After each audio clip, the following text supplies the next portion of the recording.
आज हम लोग डिस्कस करेंगे इलेक्ट्रोस्टैटिक्स, इलेक्ट्रोस्टैटिक प्रेशर। इलेक्ट्रोस्टैटिक्स का एक छोटा सा टॉपिक है इलेक्ट्रोस्टैटिक प्रेशर, उसको आज हम लोग डिस्कस करेंगे। पहले ये हम लोग समझ लेते हैं कि इलेक्ट्रोस्टैटिक प्रेशर होता क्या है, कैसे डेवलप होता है, क्यों होता है, ऐसा हम लोग पहले देख लेते हैं। मान लेते हैं हम लोग एक कंडक्टिंग बॉडी है, किसी भी शेप का, किसी रैंडम शेप का एक कंडक्टिंग बॉडी, ऐसा मान लिया। इस शेप का एक बॉडी है जो कि कंडक्टिंग है। अब इसमें हम लोग क्या किए, चार्ज दिया। कुछ हमने क्या किया, चार्ज दिया या चार्ज निकाल लिया। अगर इस पे मान लिया जाए, इस कंडक्टिंग बॉडी से इलेक्ट्रॉन्स को हम लोग विथड्रॉ कर लें, इलेक्ट्रॉन्स को निकाल लें, तो क्या होगा, इस पे नेट पॉजिटिव चार्ज डेवलप होगा। इस पूरे बॉडी पे नेट पॉजिटिव चार्ज डेवलप होगा। और चार्जेस हम लोग जानते हैं कि कंडक्टिंग बॉडी पे चार्जेस जो होते हैं वो सरफेस पे होते हैं। इनसाइड कोई भी चार्ज जो है, एक्सेस चार्ज, वो रुक नहीं सकता है, क्योंकि अंदर में इलेक्ट्रिक फील्ड क्या होता है, जीरो होता है। तो गॉसेस लॉ के थ्रू हम लोग प्रूव कर सकते हैं इजीली कि अंदर में कोई चार्ज डिसाइड नहीं कर सकता। मतलब सारे चार्जेस जो होंगे वो इस बॉडी के सरफेस पे होंगे। अब इन सारे पॉइंट्स का जो पोटेंशियल है, इन सारे पॉइंट्स का क्या है, पोटेंशियल क्या है, सेम है। सारे का पोटेंशियल सेम है। तो हम लोग देख चुके हैं कि जो डिफरेंट सरफेसेज पे जो चार्जेस आते हैं, इस बॉडी के सरफेस पे जो चार्ज आएगा उसका डिस्ट्रीब्यूशन कुछ इस तरीके से होता है कि इसके अंदर में इलेक्ट्रिक फील्ड क्या होना चाहिए, वो जीरो होना चाहिए। At every point electric field होना चाहिए, जीरो होना चाहिए। और उसको सेटिस्फाई करने के लिए इसका डिस्ट्रीब्यूशन कुछ इस तरीके से होता है कि जो सरफेस चार्ज डेंसिटी होता है सिग्मा, ये क्या है, सरफेस चार्ज डेंसिटी। सिग्मा जो होता है, जो सरफेस चार्ज डेंसिटी होता है डिफरेंट लोकेशंस पे, वो वहां के रेडियस ऑफ कर्वेचर के इनवर्सली प्रोपोर्शनल होता है। ये हम लोग पहले पढ़ चुके हैं। इस तरीके से कुछ डिस्ट्रीब्यूशन इस तरीके से होता है कि जो सरफेस चार्ज डेंसिटी होगा वो उस वहां के रेडियस ऑफ कर्वेचर के इनवर्सली प्रोपोर्शनल होगा। मतलब जहां पे रेडियस ऑफ कर्वेचर छोटा होगा वहां पे सिग्मा क्या होगा, वहां पे चार्ज का डेंसिटी क्या होगा, उस एरिया में ज्यादा होगा। जैसे ये सब जो रीजन्स दिख रहे हैं, यहाँ पे छोटा है, यहाँ पे छोटा है radius of curvature comparative to this, इस रीजन से। तो यहाँ पे जो डेंसिटी होगा चार्जेस का वो क्या होगा, ज्यादा होगा।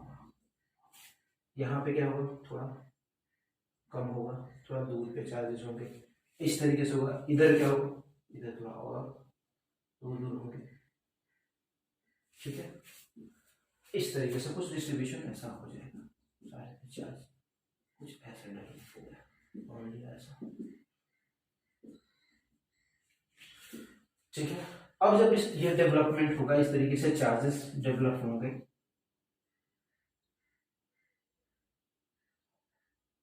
यहाँ पे क्या है, आर है, यहाँ पे क्या है, सिग्मा 1, यहाँ पे मान लिया R1, इसको मान लिया ऐसा, बड़ा मान लिया इसको, ये क्या है R2, यहाँ पे क्या है सिग्मा 2, इस तरीके से। तो यहाँ पे R1 जो है वो छोटा है किससे, R2 से, तो सिग्मा 1 जो होगा वो क्या होगा, सिग्मा 2 से बड़ा होगा, इस तरीके से होगा। अब अगर कंडीशन ऐसा पूछाया, ध्यान से अगर देखा जाए, तो इधर जो चार्जेस हैं, इस चार्जेस पे फोर्स अप्लाई करेंगे, ये चार्ज इस पर रिपल्सिव फोर्स अप्लाई करेगा, सारे चार्जेस एक दूसरे पर रिपल्सिव फोर्स अप्लाई करेंगे। तो जब रिपल्सिव फोर्स अप्लाई करेंगे तो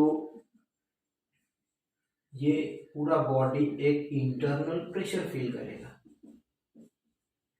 इस तरीके से, इस तरीके से प्रेशर लगेगा इस पूरे पे, अंदर की तरफ से क्या लगेगा, प्रेशर। जैसे इधर वाले पोर्शन जो है, ये जो है चार्ज, इस पे इधर फोर्स लगेगा, इस पे इधर लगाएंगे, ये चार्ज इधर लगाएंगे, सारे जब फोर्सेस लगाएंगे तो ये एक इंटरनल प्रेशर फील करेगा। इंटरनल प्रेशर इस पूरे बॉडी में डेवलप होगा और उसी प्रेशर को हमें कैलकुलेट करना है। तो इसको कैलकुलेट करने के लिए हम लोग सबसे पहले क्या करते हैं, हमें प्रेशर कैलकुलेट करना है। प्रेशर क्या होता है, फोर्स पर यूनिट एरिया।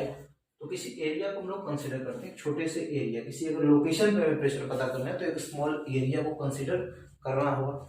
यहाँ पे एक छोटा सा डिस्क लेते हैं, छोटा सा डिस्क, ये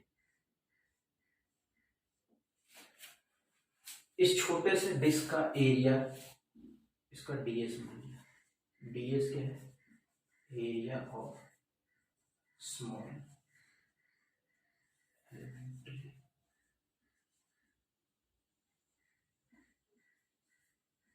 डिस्क,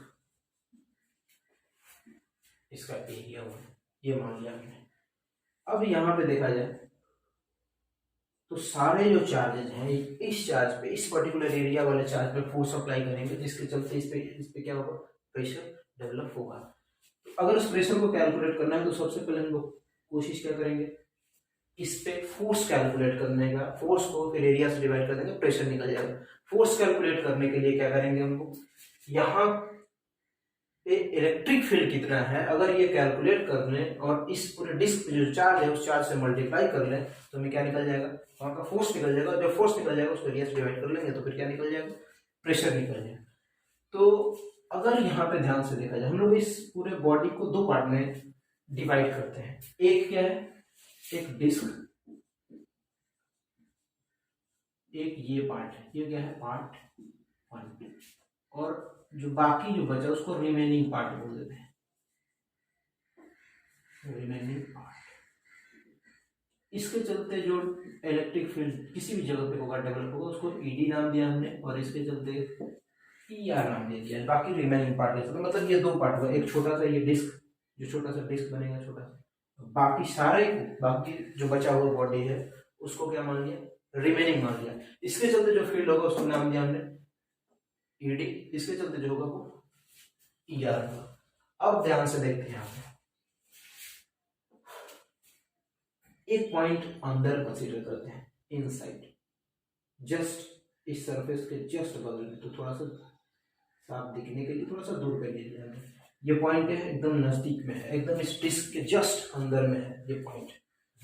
तो यहाँ पे इस डिस्क के चलते, अगर ये बहुत नजदीक है तो हम लोग जानते हैं कि डिस्क के चलते इस पे फील्ड किधर होगा?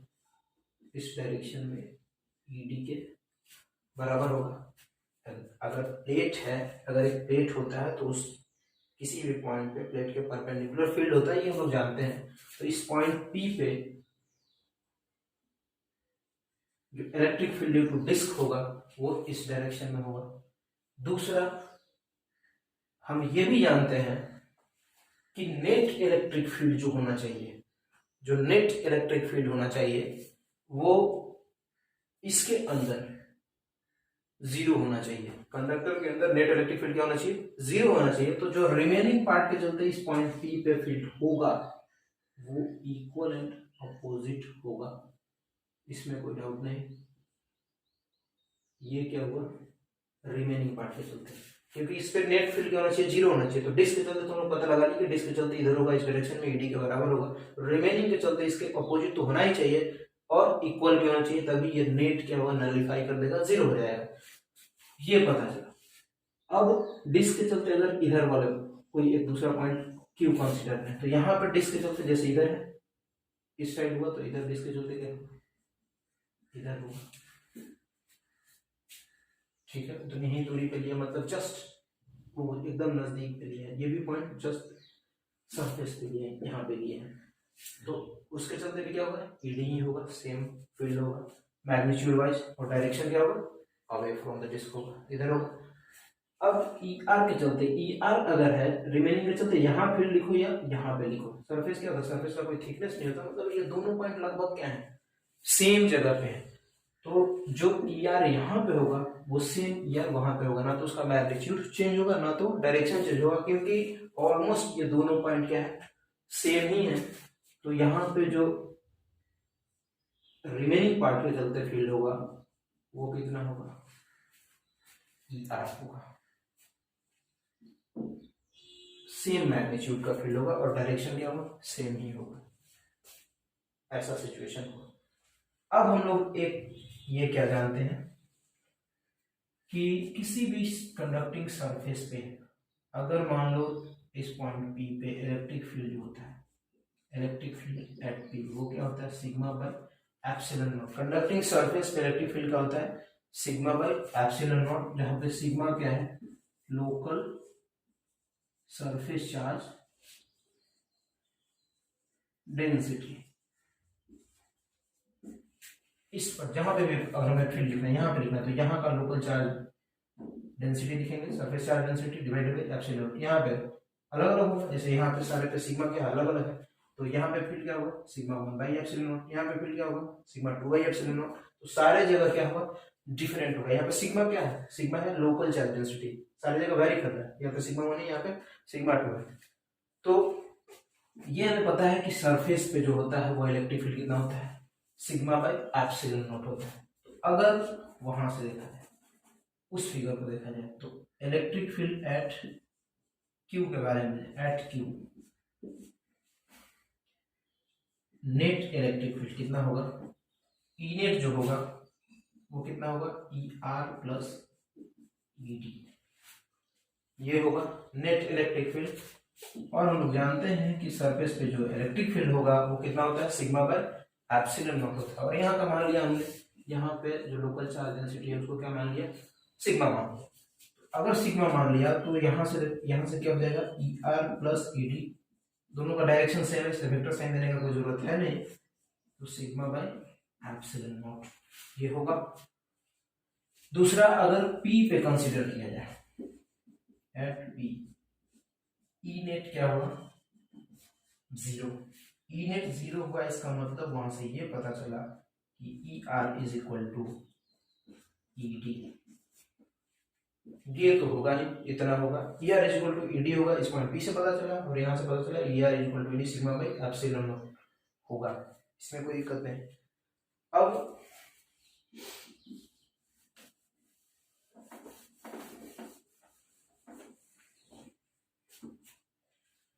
इन दोनों से, इस तो इक्वेशन से हमें क्या पता चला, 1 और 2 से पता क्या चला, E R is equal to E D is equal to sigma by 2 epsilon not.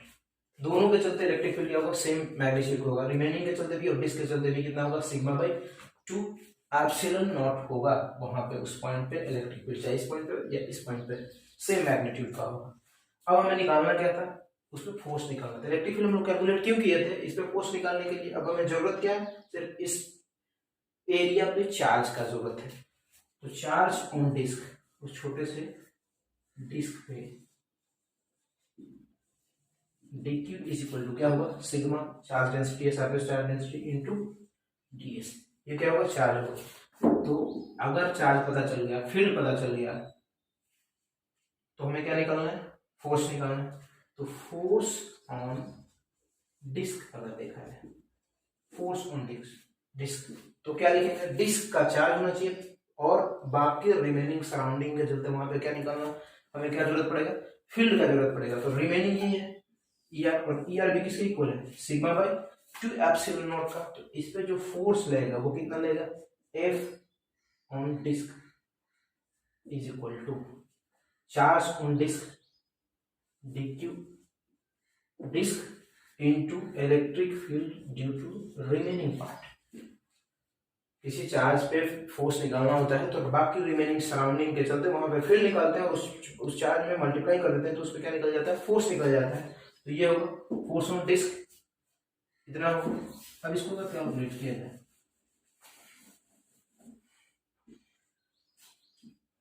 F force on disc is equal to D Q, तो सिग्मा इंटू डी एस, यहां से डी क्यू डी कितना होगा सिग्मा इंटू डी एस, और E R कितना है sigma by 2 epsilon not.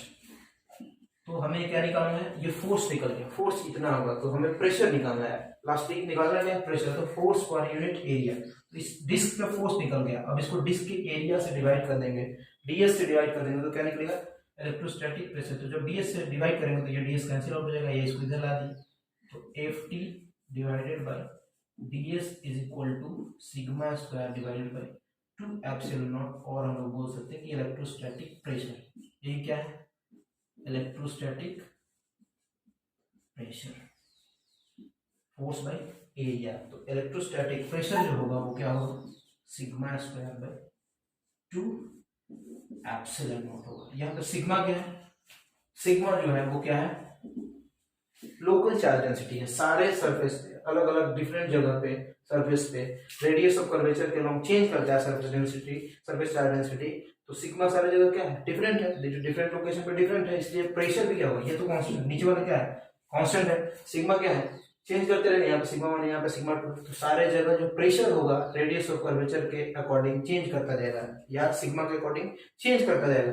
हाँ, एक बात कंफर्म है कि जहां पे सिग्मा ज्यादा होगा वहां पे इलेक्ट्रोस्टैटिक प्रेशर क्या होगा, ज्यादा होगा। मतलब रेडियस ऑफ कर्वेचर जहाँ पे छोटा होगा वहां पे प्रेशर क्या होगा, ज्यादा होगा, क्योंकि जहाँ पे रेडियस ऑफ कर्वेचर छोटा है वहां पे सिग्मा क्या है, ज्यादा है, और सिग्मा जब ज्यादा है तो इलेक्ट्रोस्टैटिक प्रेशर क्या होगा, ज्यादा होगा। मतलब यहाँ पे जो चार्जेस हैं छोटे वाले रीजन में, जो छोटा रेडियस ऑफ कर्वेचर वाला रीजन है, वहां पे अगर चार्जेस जो है वो ज्यादा प्रेशर फील करेंगे। मतलब यहाँ से चार्ज लीकेज का जो प्रोबेबिलिटी है वो ज्यादा होगा। अगर यहाँ इसको बहुत नुकीला कर दिया जाए तो यहाँ से चार्ज क्या होगा, लीकेज स्टार्ट हो जाएगा, इस पर बहुत ज्यादा फोर्स हो जाता है, यहाँ से चार्ज क्या हो जाएगा, लीक कर सकता है। ये हुआ इलेक्ट्रोस्टैटिक प्रेशर। अब एक क्वेश्चन देखते हैं।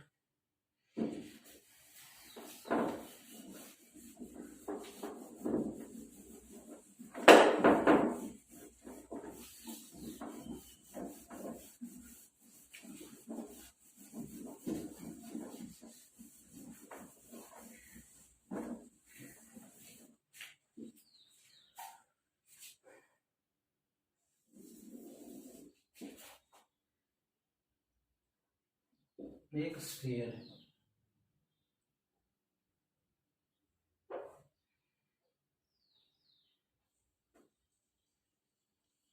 एक स्फीयर हॉलो स्फीयर है, इस पे टोटल चार्ज जो है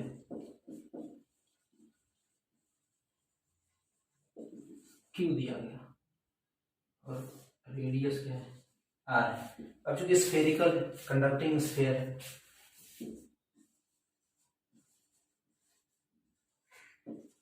कंडक्टिंग स्फीयर, इस पे क्यू चार्ज दिया गया, तो जाहिर सी बात है कि सारा जगह रेडियस ऑफ कर्वेचर क्या है, स्फीयर है, तो सब जगह रेडियस ऑफ कर्वेचर क्या है, सेम है। तो जो सिग्मा होगा सारी जगह सेम होगा, इसका मतलब कि क्यू जो होगा उसका जो डिस्ट्रीब्यूशन होगा वो क्या होगा, यूनिफॉर्म होगा, सारी जगह यूनिफॉर्मली वो डिस्ट्रीब्यूट कर जाएगा, सारी जगह यूनिफॉर्म एकदम। अब सवाल ये था, अब जाहिर सी बात हम लोग पढ़ चुके हैं कि इलेक्ट्रोस्टैटिक प्रेशर डेवलप होता है, मतलब जो इस पे इधर प्रेशर लगेगा, प्रेशर जब लगेगा तो ये क्या होगा, दूर जाना चाहेगा। तो सवाल ये था कि कितना फोर्स लगाना पड़ेगा इसको कंबाइन करके रखने में। अगर यहाँ से ब्रेक किया गया है, यहाँ से कट किया गया है, तो जाहिर सी बात है खुद से तो रह नहीं सकता है, अलग हो जाएगा। तो इसमें कितना फोर्स लगाया जाए कि ताकि इसको हम लोग एक साथ रख सकें। तो इसको देखते हैं हम लोग क्या करते हैं कि एक इस पार्ट का फ्री बॉडी डायग्राम बनाते हैं, राइट साइड वाले पार्ट का फ्री बॉडी डायग्राम बनाते हैं। तो यहाँ पे हमें क्या निकालना पड़ेगा, सबसे इलेक्ट्रोस्टैटिक प्रेशर पता है तो हम लोग फोर्स निकाल सकते हैं, फोर्स निकाल सकते हैं। और ये फोर्स पता है तो नेट फोर्स हमें क्या करना है, जीरो कर देना है, उससे ये फोर्स निकल जाएगा। तो नेट फोर्स जीरो करने के लिए सबसे पहले हम लोग देखते हैं कि फोर्स लगेगा किधर, ठीक है। तो यहाँ पे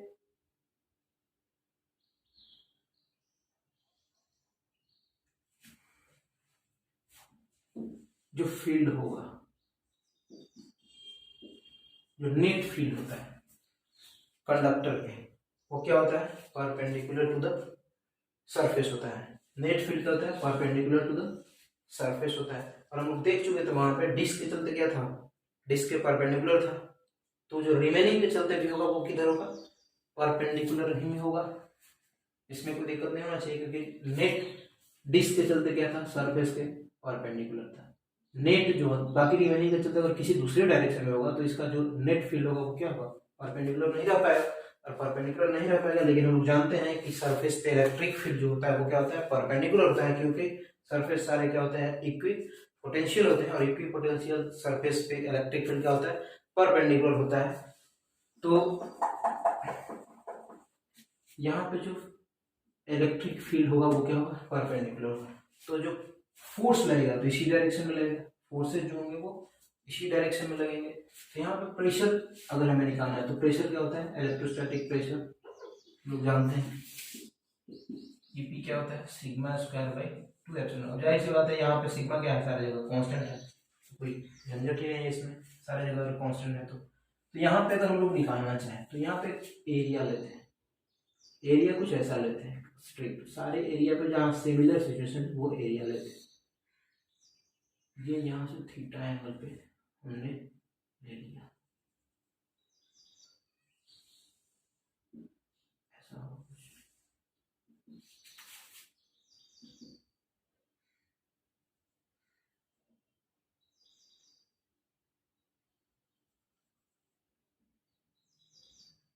ये बन गया है, इधर से ये आया, ये एक रिंग टाइप होगा इस तरीके से। थीटा पे क्या लिया हमने, डी थीटा लिया।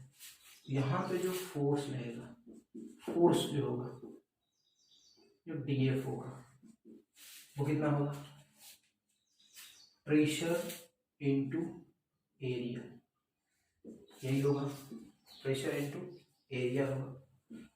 प्रेशर क्या है, sigma square by 2 epsilon naught into जो भी एरिया होगा, मान छोटा सा एरिया है वो होगा डी ए, कहीं भी एरिया लिए तो डी होगा डी ए। अब अगर निकालना है हमें, नेट फोर्स निकालना है इस पे, तो यहाँ पे इस फोर्स का दो कंपोनेंट होगा, एक इधर एक वर्टिकल डायरेक्शन में। इसी तरीके से सारे इस पूरे रिंग पे सारे जगह ऐसा ही फोर्स का सिचुएशन होगा। तो सारे स्ट्रिप पे देखेंगे, सारे एलिमेंट पे देखेंगे, तो ये जो होगा फोर्स, ये सारे में कॉमन होगा, ये तो आएगा ही सारे में। लेकिन दूसरा जो है, इसका डायरेक्शन जो है वो वैरी करते रहेगा, उसका डायरेक्शन इस तरीके से वैरी करता रहेगा चारों तरफ। तो ये नेट क्या होगा, इसके चलते जीरो होगा, मतलब नेट जो फोर्स होगा वो किधर होगा, दाहिने साइड होगा। और नेट फोर्स, ये अगर एंगल थीटा है तो ये भी एंगल कितना होगा, थीटा होगा। तो नेट फोर्स जो होगा वो क्या होगा, डीएफ कॉस थीटा होगा, उस डायरेक्शन में होगा, राइटवर्ड डायरेक्शन में होगा। अगर हमें टोटल फोर्स निकालना है, टोटल फोर्स निकालना है, तो हम लोग क्या करेंगे, इसको इंटीग्रेट कर देंगे पूरे पे, पूरे सरफेस पे। अगर इसको इंटीग्रेट करना है तो देखो डीएफ कितना है, sigma square by 2 epsilon naught D A cos theta का इंटीग्रेशन। डी ए जो एरिया है, इस पूरे स्ट्रिप का एरिया, पूरे स्ट्रिप का एरिया कितना होगा, यहाँ पे रेडियस मान लिया आर, तो यहाँ से लिख सकते हैं आर को, लिख सकते हैं क्या, आर साइन थीटा लिखा जा सकता है, आर को लिख सकते हैं आर साइन थीटा। अब ये जो स्ट्रिप है इसका थिकनेस कितना है, स्ट्रिप का थिकनेस कितना है, आर डी थीटा, स्ट्रिप का थिकनेस है आर डी थीटा, और स्ट्रिप का लेंथ कितना है 2 पाई स्मॉल आर। तो उसका एरिया कितना होगा, उसका एरिया कितना होगा 2 pi r into r d theta. अब आर क्या है, आर साइन थीटा, तो ये कितना हो जाएगा 2 pi are square sine theta D theta. इतना होगा क्या, एरिया, इस ये पूरा एरिया। अब इसमें पुट कर देते हैं हम लोग, तो कितना होगा, sigma square by 2 epsilon naught D A 2 pi are square sine theta cos theta D theta, ये होगा। अब इसको इंटीग्रेट करना है पूरे सरफेस पे, तो थीटा का वेरिएशन कहाँ से कहाँ तक होगा, थीटा जब यहाँ पे होगा ये एलिमेंट, तो थीटा 0 होगा, और यहाँ पे जब एलिमेंट आ जाएगा तो थीटा कितना हो जाएगा 90 डिग्री। तो इसका इंटीग्रेशन होगा 0 से पाई बाई 2 तक। अब इसको अगर कैलकुलेट करना चाहें तो ये क्या होगा, ये सारा कांस्टेंट बाहर निकल जाएगा, 2 pi are square, 2 pi are square sigma square divided by 2 epsilon naught sine theta cos theta. इसको क्या लिख सकते हैं हम लोग, sine 2 theta divided by 2 d theta from 0 to pi by 2, ऐसा लिख सकते हैं। अब इसका integration pi are square sigma square divided by epsilon naught into 2 epsilon naught into sine 2 theta का integration minus cos 2 theta divided by 0 to pi by 2। ये कितना हो जाएगा, pi are square sigma square divided by 2 2 को बाहर ले जाए तो 4 epsilon naught cos 0 minus cos pi होगा। यहाँ से कितना जाएगा pi are square sigma square divided by 2 7 naught. ये क्या हो जाएगा फोर्स, मतलब एफ का मैग्नीट्यूड इतना ही होना चाहिए तभी वो क्या होगा नेट फोर्स 0 होगा, तभी वो रुका रहेगा। Pi are square sigma square divided by 2 epsilon naught इतना।